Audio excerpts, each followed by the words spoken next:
Hello students, welcome to the schooling hub. हम the language of chemistry chapter कर रहे हैं। आज हम उसका नेक्स्ट टॉपिक्स करेंगे। स्टार्ट करने से पहले प्लीज स्टूडेंट्स आप हमारी वीडियोस को लाइक और शेयर करें और हमारे चैनल को सब्सक्राइब करें। तो स्टूडेंट्स, हमारा फर्स्ट टॉपिक है केमिकल इक्वेशन। केमिकल इक्वेशन क्या होता है? ये एक सिंबॉलिक रिप्रेजेंटेशन होता है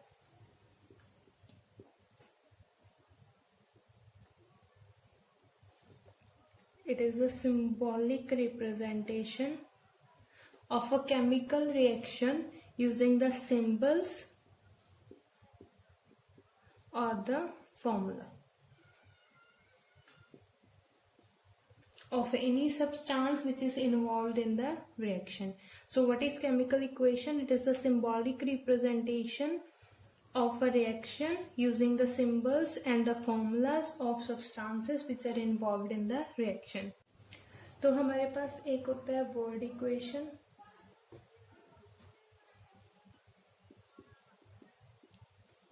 वर्ड इक्वेशन में हम क्या करते हैं?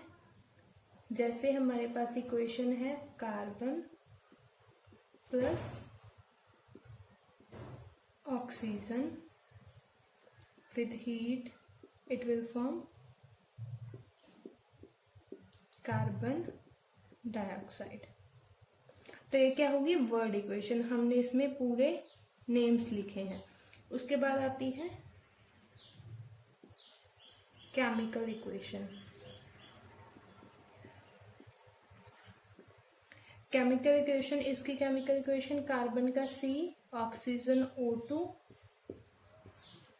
with heat it will form CO2। तो ये क्या होगी हमारे पास? Chemical equation. अब स्टेप्स क्या इन्वॉल्व हैं in writing the chemical equation? So the steps involve in writing the chemical equation.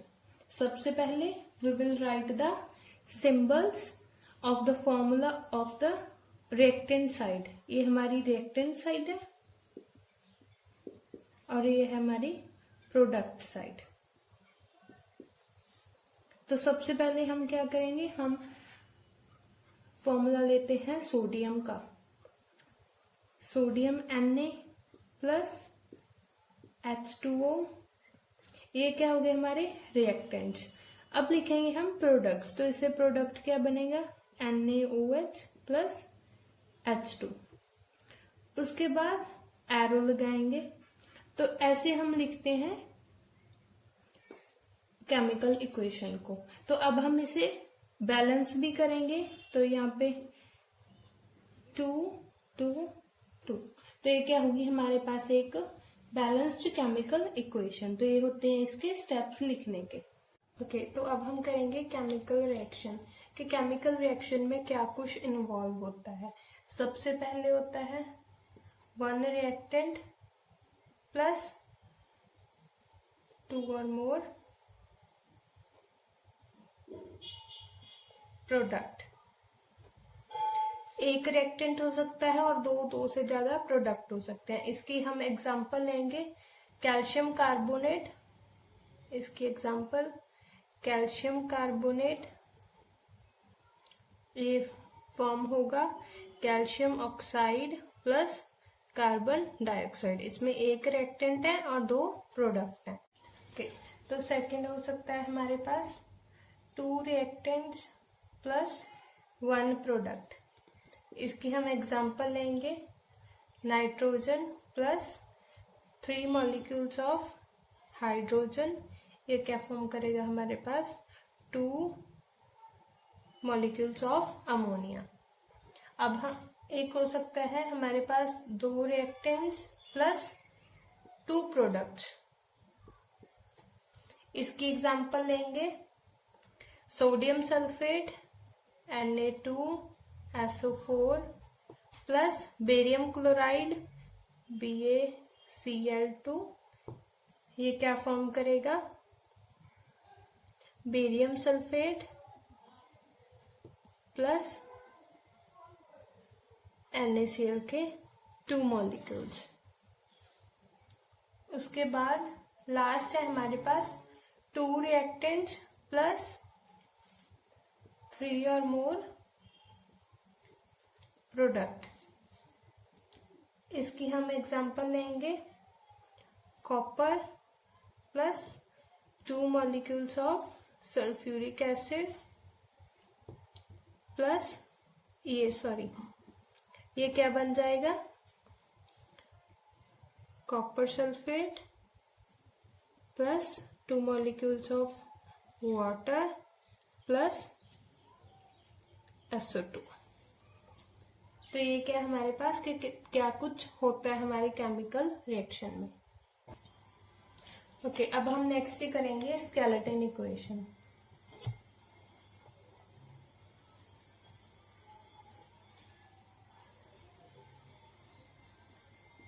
हमारे पास दो टाइप की इक्वेशंस होती हैं, एक होती है हमारे पास स्केलेटन इक्वेशन और एक हमारे पास होती है बैलेंस्ड इक्वेशन।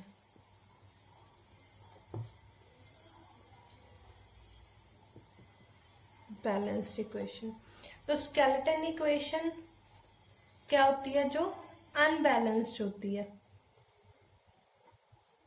मींस जिसमें जो नंबर ऑफ मॉलिक्यूल्स होते हैं, एटम्स होते हैं प्रोडक्ट और रिएक्टेंट साइड पे, वो सेम नहीं होते। फॉर एग्जांपल हमारे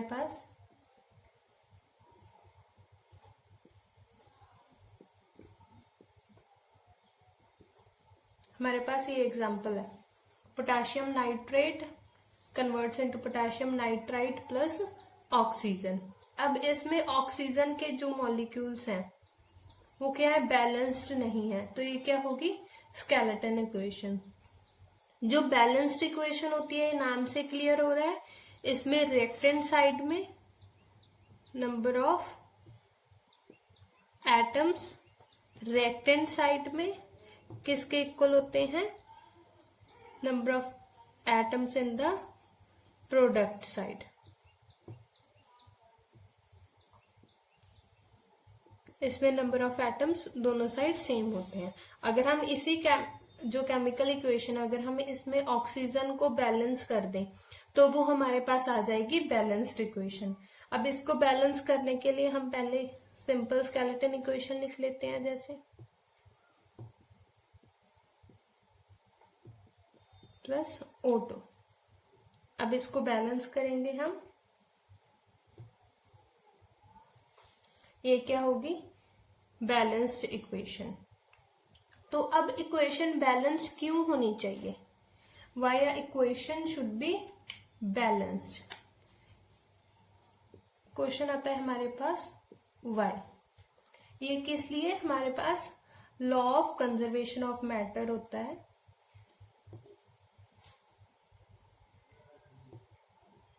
law of conservation of matter. तो इसमें क्या होता है कि जो मैटर है, it is neither created nor destroyed.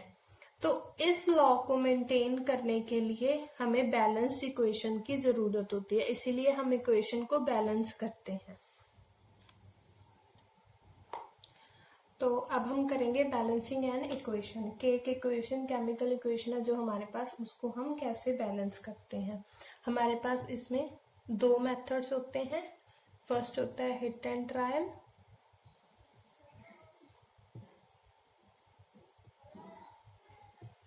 hit and trial method, and the second is partial equation method.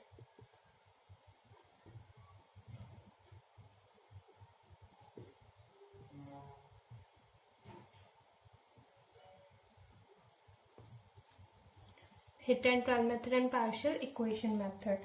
पहले हम करेंगे हिट एंड ट्रायल मेथड।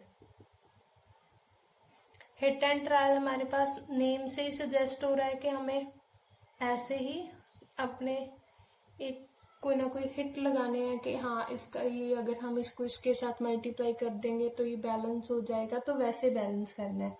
इसमें सबसे पहले हम क्या करते हैं, जो हमारा फर्स्ट स्टेप है, हमारे पास जो भी एक एलिमेंट है दोनों साइड पे, उसकी फ्रीक्वेंसी काउंट करते हैं कि वो कितने नंबर ऑफ टाइम्स आ रहा है। उसके बाद सेकंड पॉइंट, जिसकी लीस्ट फ्रीक्वेंसी होती है,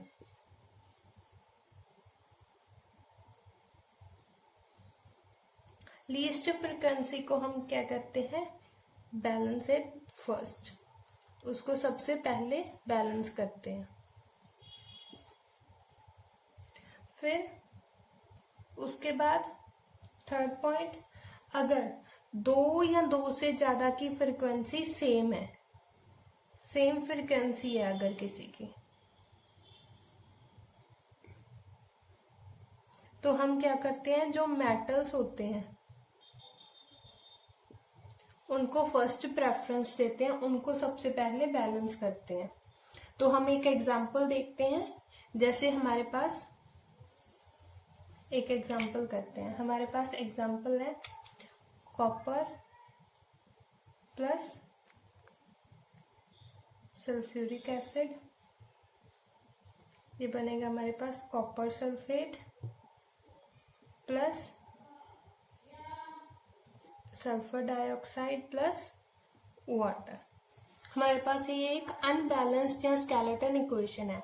अब अगर हम इसे बैलेंस करेंगे तो हम बैलेंस कैसे करेंगे, सबसे पहले हम लिखेंगे जो भी सारे हमारे पास एलिमेंट्स हैं। जैसे हमारे पास एलिमेंट्स कौन कौन से हैं, कॉपर, हाइड्रोजन, सल्फर और ऑक्सीजन, ये चार हमारे पास एलिमेंट्स हैं। तो अब रिएक्टेंट साइड और प्रोडक्ट साइड कितनी बार ये आ रहे हैं। अब कॉपर है, रिएक्टेंट साइड 1 और प्रोडक्ट साइड इसके एटम कितने हैं, 1।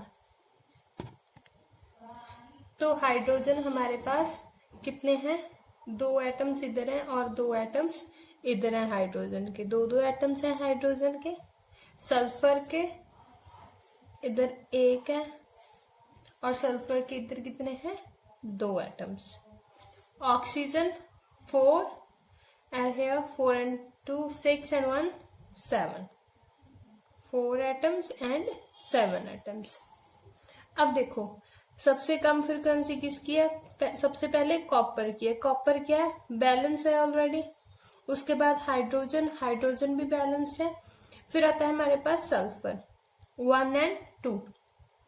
अब सल्फर को बैलेंस करने के लिए हम क्या करेंगे, यहां पे है सल्फर तो इसको 2 से मल्टीप्लाई कर देंगे। अब यहाँ पे हमने क्या किया, इसको 2 से मल्टीप्लाई कर दिया, तो सल्फर के 2 एटम्स इधर हो गए और 2 एटम्स इधर हैं। लेकिन अब हाइड्रोजन क्या हो गया, हाइड्रोजन के इधर कितने हो गए, 4 और इधर कितने हैं, 2। तो हाइड्रोजन को बैलेंस करने के लिए इधर फिर हाइड्रोजन को 2 से मल्टीप्लाई कर देंगे। अब देखो कॉपर तो ऑलरेडी बैलेंस्ड था, हाइड्रोजन हमने बैलेंस कर दिया, सल्फर हमने बैलेंस कर दिया। अब हमारे पास बचा है ऑक्सीजन। ऑक्सीजन देखो इधर कितने हुए, 4 to 8, इधर 4 6 and 2 8। तो ये क्या होगी हमारे पास, balance equation by hit and trial method. अब जो हमारे पास हिट एंड ट्रायल मेथड की जो हमारे पास इक्वेशन होती है, इसके कुछ हमारे पास लिमिटेशंस होते हैं। Although it is useful for simple equations,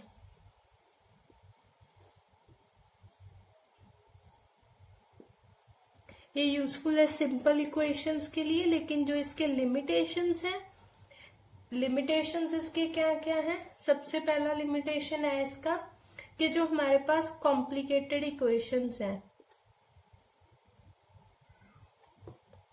हमारे पास कॉम्प्लिकेटेड इक्वेशंस होती हैं जो, उसके लिए क्या करता है, टाइम कंज्यूमिंग है,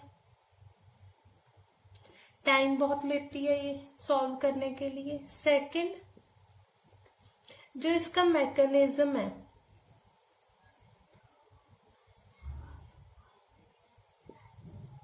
वो क्या है, क्लियर नहीं है, इट इज नॉट क्लियर। तो जब हम कॉम्प्लिकेटेड इक्वेशंस को सॉल्व करते हैं, एक तो तब ये टाइम बहुत लेता है, सेकेंडली इसका एक प्रॉपर मैकेनिज्म नहीं है कि हाँ इस मैकेनिज्म से हम इसे ऐसे सॉल्व कर सकते हैं। अब नेक्स्ट है हमारे पास partial equation method. Partial equation method में क्या करते हैं हम, जो हमारे पास कोई भी इक्वेशन है, हमारे पास कोई भी इक्वेशन है तो उसके क्या करते हैं हम इंडिविजुअल स्टेप्स लिख लेते हैं।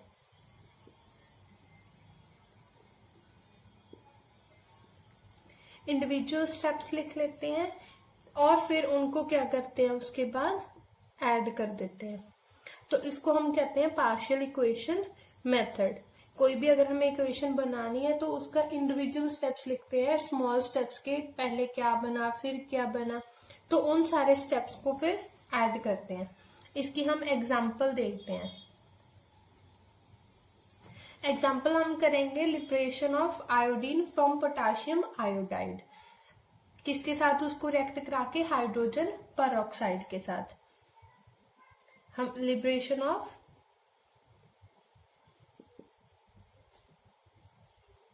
Iodine from potassium iodide means KI, किसके साथ रिएक्ट करवाएंगे उसको, हाइड्रोजन परऑक्साइड के साथ।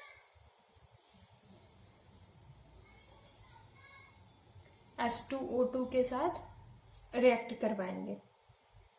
तो अब अगर हम पहला स्टेप देखें तो इसमें हमारे पास फर्स्ट स्टेप क्या आएगा, जो हमारे पास H2O2 है ये रिएक्ट करेगा, क्या बनाएगा, वाटर प्लस नेसेंट ऑक्सीजन। ये हमारे पास हो गया फर्स्ट स्टेप। सेकंड स्टेप में क्या होगा, अब जो ये हमारे पास नेसेंट ऑक्सीजन है ये क्या करेगा, पोटाशियम आयोडाइड को वाटर की प्रेजेंस में ब्रेक करेगा। तो हमारे पास पोटाशियम आयोडाइड है प्लस वाटर प्लस ऑक्सीजन है, इसको ब्रेक करेगा, क्या बन जाएगा हमारे पास, पोटाशियम हाइड्रोक्साइड प्लस आयोडीन। ये हमारे पास बैलेंस्ड इक्वेशन है। अब हमें क्या करना है, ऐड 1 और 2, हमें दोनों इक्वेशंस को ऐड करना है। अब हम इसको क्या करेंगे, ऐड, दोनों इक्वेशंस को ऐड किया तो यहाँ पे क्या आ जाएगा हमारे पास, 2 KI प्लस H2O2। अब वाटर प्लस ऑक्सीजन और यहाँ भी वाटर प्लस ऑक्सीजन, तो ये दोनों आपस में क्या हो जाएंगे, कैंसिल। तो हमारे पास रिएक्टेंट साइड में क्या आ गया, पोटाशियम आयोडाइड प्लस H2O2, तो ये क्या बन गया हमारे पास, 2KOH प्लस आयोडीन। तो ये क्या बन गया, potassium iodide bye reacting it with hydrogen peroxide, हमारे पास क्या आ गया, पोटाशियम हाइड्रोक्साइड प्लस आयोडीन। तो ये क्या हमारे पास पार्शियल इक्वेशन मेथड, ये मोस्टली हम यूज करते हैं जो हमारे पास कॉम्प्लेक्स इक्वेशंस होती हैं। ये यूज होता है मेनली कॉम्प्लेक्स इक्वेशंस के लिए, ताकि इजी हो जाता है हमारे पास इक्वेशन को बैलेंस करना। तो अब हम एडिशनल इंफॉर्मेशन क्या लिख सकते हैं एक केमिकल इक्वेशन में। सबसे पहले हम उसमें टेम्परेचर, प्रेशर या कैटलिस्ट, ऐसे जो भी यूज हो रहा है केमिकल इक्वेशन में हम वो लिख सकते हैं। कैसे लिखेंगे, जैसे हमारे पास एग्जांपल है, nitrogen plus molecules of hydrogen, it reacts and what we get, 2 molecules of ammonia। तो अब हम इसमें कैटलिस्ट वगैरह जो टेम्परेचर यूज हो रहा है, प्रेशर यूज हो रहा है, वो लिख सकते हैं। कैसे, कहाँ लिखेंगे, यहाँ पे इसमें हमने कैटलिस्ट यूज किया आयरन प्लस मोलिब्डेनम। इसका टेम्परेचर कितने पे रिएक्शन हुई 450 डिग्री सेल्सियस यहाँ पे लिखेंगे, प्लस इसका प्रेशर 200 to 900 एटमॉस्फेरिक प्रेशर, ये हम ऐसे लिखेंगे। उसके बाद हम क्या ऐड कर सकते हैं, the sign of reversibility.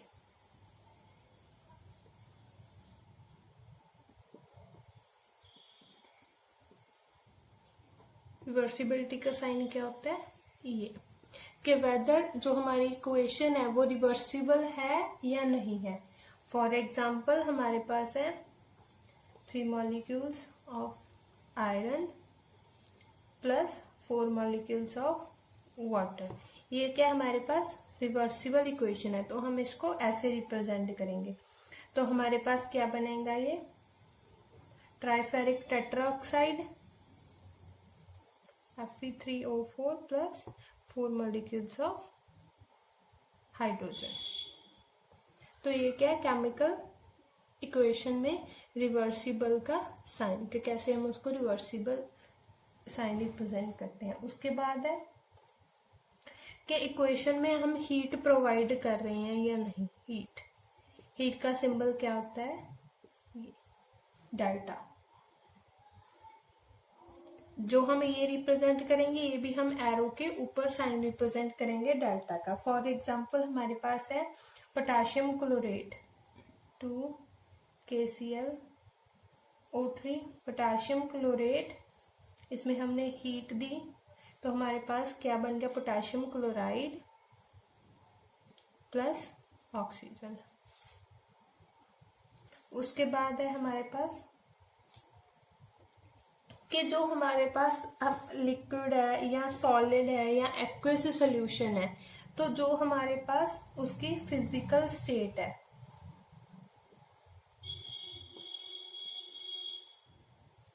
Physical state represent करेंगे। ये हम किस करते हैं, जो सॉलिड, अगर सॉलिड है तो हम उसके लिए लेटर एस लिखेंगे ब्रैकेट में, लिक्विड है तो ब्रैकेट में एल,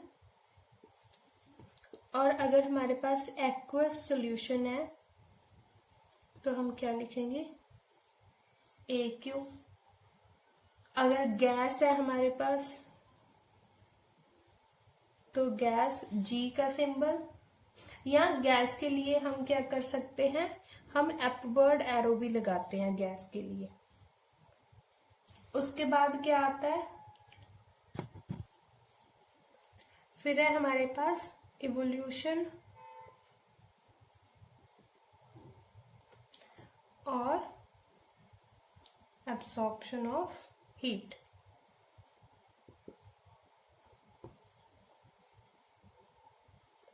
तो इसके लिए हम क्या करते हैं, हम एक एग्जांपल देखते हैं। हमारे पास एग्जांपल है carbon plus oxygen, simple example है ये। हमारे पास क्या बनता है, CO2। तो अब CO2 क्या है, हमारे पास गैस प्लस, जैसे इसमें हीट प्रोड्यूस हो रही है तो हम क्या लिखेंगे, हीट प्लस, या हमारे पास एक एग्जांपल है प्लस O2, एक हमारे पास बनता है 2CO, इसमें क्या होता है, हीट माइनस। उसके बाद नेक्स्ट है हमारे पास कंसंट्रेशन का।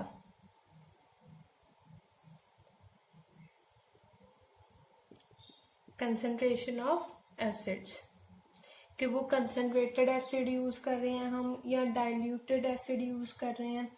फॉर एग्जांपल हमारे पास सल्फ्यूरिक एसिड है और ये हम डाइल्यूटेड यूज कर रहे हैं, तो इसकी ब्रैकेट में हम DIL डाइल्यूटेड रिप्रेजेंट करेंगे। हम मेनली यूज करते हैं एसिड्स के लिए। अगर हमारे पास कोई कंसंट्रेटेड सोल्यूशन है, अगर हमारे पास यही H2SO4 कंसंट्रेटेड है तो हम यहाँ पे ब्रैकेट में लिखेंगे कंसंट्रेटेड। उसके बाद आता है हमारे पास प्रेसिपिटेट।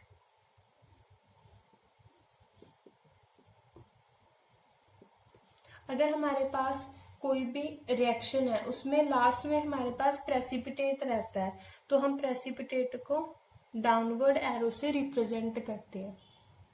कोई भी है, फॉर एग्जांपल हमारे पास है silver nitrate plus hydrochloric acid है HCl, ये हमारे पास बनता है HNO3 प्लस सिल्वर क्लोराइड। अब जो हमारे पास ये सिल्वर क्लोराइड है ये हमारे पास ऐसा प्रेसिपिटेट आता है, तो हम इसको डाउनवर्ड एरो से रिप्रेजेंट करेंगे। तो स्टूडेंट्स, हमारा the language of chemistry chapter complete हो चुका है। इसके जो पहले हमने टॉपिक्स किए थे उसका लिंक आपको नीचे डिस्क्रिप्शन में मिल जाएगा। आपके जो भी डाउट्स होते हैं आप हमें कमेंट सेक्शन में ज़रूर बताएं, और भी वीडियोस के लिए हमारे चैनल को सब्सक्राइब करें, हमारे वीडियोस को लाइक और शेयर ज़रूर करें। Thank you.